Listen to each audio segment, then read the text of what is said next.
First World War dismantled empires and birthed nation-states across Europe and the Middle East.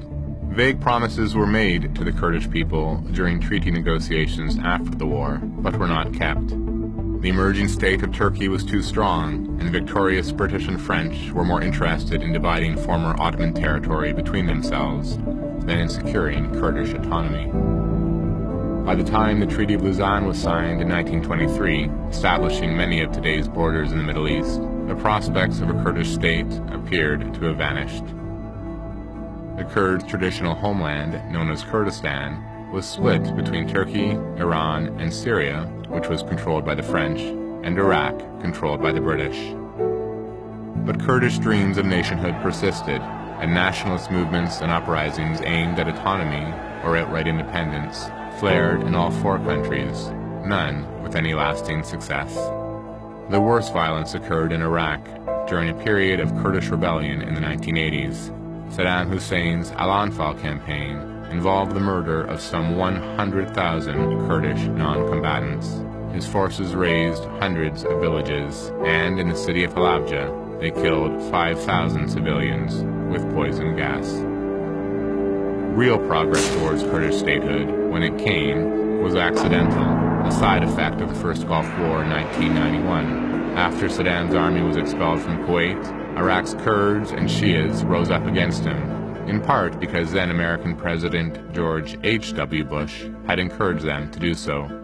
At first, America was unwilling to help the Kurds, but it was shamed into protecting them from future retaliation by Saddam. Along with Britain and France, it established a no-fly zone in northern Iraq to keep the Iraqi military out.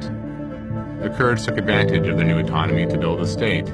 They flew the Kurdish flag, not the Iraqi one, established a parliament, held elections, and educated their children in Kurdish instead of Arabic. Their project took another leap forward in 2003, when an American-led coalition toppled Saddam for good. The Americans didn't invade Iraq to advance Kurdish independence, but that's what happened. As the rest of Iraq descended into civil war, Iraqi Kurdistan flourished. It was safe. Construction cranes filled its skylines, building shopping malls and universities. Foreign countries opened consulates in Erbil, the Kurdish capital. Iraqi Kurdistan might have continued on this quasi-autonomous path for years to come, but in 2014, the so-called Islamic State swept through much of Iraq, capturing the country's second-largest city, Mosul, and threatening Erbil. The Islamic State murdered thousands of Kurdish Yazidi men and boys, and sexually enslaved thousands of women and girls. The Iraqi army fled. The Kurds' armed forces, known as Peshmerga, did not.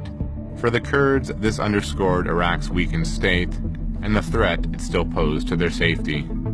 The Kurds' stand against the Islamic State also resulted in a wave of foreign support. An international coalition is now battling the Islamic State in cooperation with Iraqi and Kurdish forces. Canada is one of several nations providing the Kurds with military aid and training. This may present Iraq's Kurds with an opportunity to take their next steps towards nationhood. Masoud Barzani, president of the Kurdistan Regional Government, makes no secret of his desire for Kurdish independence.